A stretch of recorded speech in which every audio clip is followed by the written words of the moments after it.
வணக்கம். தாய் தமிழ் உறவுகள் அனைவருக்கும் வணக்கம்.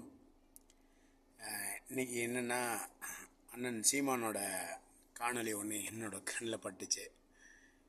பயோகேஸ் ஆடு மாடு மனிதனோட கழிவுலேருந்து எவ்வளோ வேணாலும் தயாரிக்கலாம் அப்படின்னு சொன்னார்.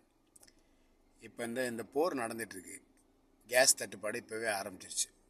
இன்னொரு 10 நாள் இந்த போர் தொடர்ந்துச்சுன்னா சுத்தமாக நமக்கு பெட்ரோலியம், டீசல் இது எதுவுமே கிடைக்கிறதுக்கான வாய்ப்புகள் ரொம்ப குறைவாயிடும்.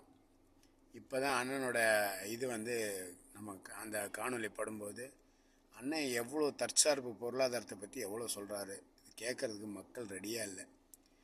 அண்ணனுக்கு களம் ரொம்ப சாதகமாக இருக்குது. மக்கள் புரிஞ்சுக்கிட்டு அண்ணன் சீமானுடைய விவசாய சின்னம்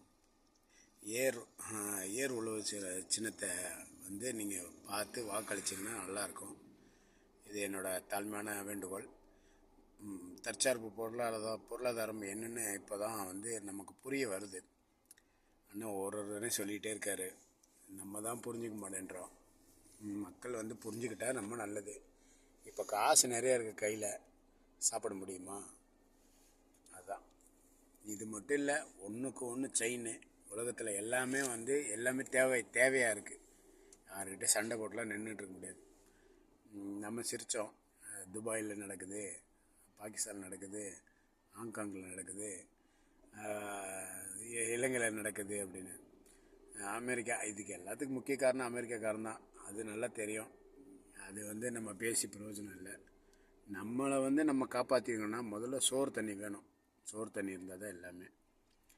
இதை புரிஞ்சுக்கிட்டு மக்கள்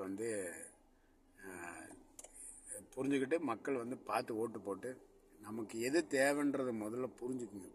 அப்போ தான் சோறு இல்லாமல் ஒரு நாள் கூட வாழ முடியாது. அந்த சோறை தான் இருந்தாலும் விவசாயம் பேசிகிட்டே இருக்கான். விவசாயம் வாழணுன்னா அண்ணன் சீமானுக்கு ஓட்டு போட்டு உடனடியாக இந்த தேர்தலில் அவர் வெற்றி பெற வைக்கணும். இதுதான் நமக்கு இருக்கிற கடைசி வாய்ப்பு. அப்புறம் மக்கள் உங்கள் கையில். நன்றி.